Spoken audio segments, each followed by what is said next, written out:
poznata mi broj ukupnih dijagonala u mnogokutu. Trebamo doznati n.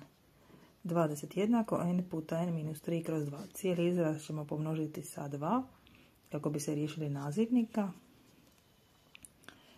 Imamo 40 jednako n puta n minus 3.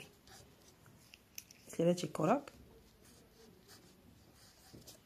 Ako idemo riješiti jednadžbu, dobit ćemo kvadratnu jednadžbu koju ne znamo još uvijek riješiti sa znanjem 7. razreda, pa ćemo u 40 rastaviti na proste faktore.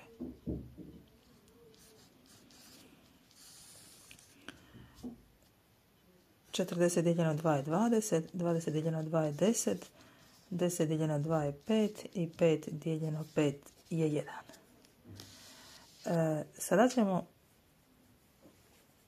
proste faktore koje smo dobili međusobno pomnožiti.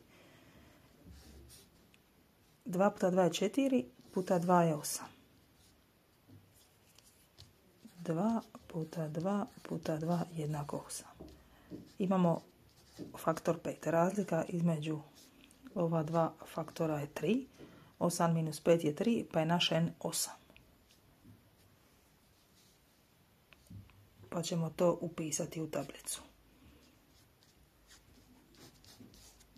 N jednako 8.